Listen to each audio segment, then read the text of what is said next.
Okay, so ngayon po i-share natin paano mag-deposit sa ating account. So ngayon bubuksan niyo lang po yung inyong Unilive, okay? Pagbukas niyo po ng Unilive, punta po kayo dito sa punta kayo dito sa circle. Pagpunta niyo ng circle, okay, click niyo po itong Unimex. So ito yung ating exchange. And pag nasa Unimex na kayo, click niyo po itong asset. Ayan, ito pong asset. Ayan. Ito po, ayan po yung asset. Okay? Tapos, pag na-click nyo na yung asset, lalabas po dito yung click nyo po itong deposit. Okay? So, i-click natin ito. Ito po yung ating BIP20. Copy nyo yan. Copy.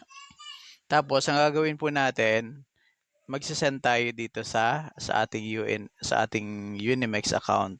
So, ngayon, kung mayroon kayong exchange, kung ano yung exchange na gamit nyo, ayan. So, sa atin, gagamitin natin si Binance. Binance po yung gamit ko ngayon. So, ang gagawin lang po natin, okay. Ang gagawin lang po natin ay click natin tong asset din. Tapos, i-click po natin itong send. Okay. Tapos, ang pipiliin po natin ay ito pong on-chain. Ayan, on-chain. Tapos, ang pipiliin po natin, ayan, USDT. Okay? USDT siya. So ngayon, i-click po natin itong, press natin dyan yung address na kinopya natin. So take note, 2236. Ayan, double check natin. Balikan natin. Ayan, 2236. So tama. Tapos, i-click mo dito sa network, BIP20 po ang gamit niyan. So, lagyan natin ng 132.01. Okay? May gawin na lang natin 131. Okay? So, 131. Okay, so ngayon, i-click nyo na po itong withdraw. Click nyo yung withdraw. So, ang marireceive natin is 131. Click natin yung confirm. Ayan po. Ayan, yung verification natin. Tapos, yan, hihintayin nyo lang po yan. So, ganito lang po yung pag-deposit. So, i-click natin yan. Ayan. So, hintayin lang po natin na success. Kumbaga maging completed. So, hintayin po natin. Okay, hintayin natin na maging completed.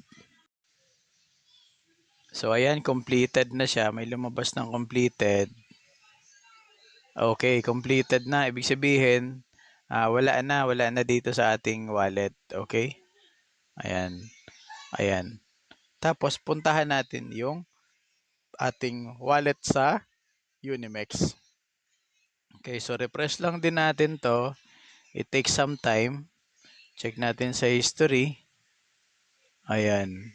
So, ang darating dito dapat ay 131. Okay?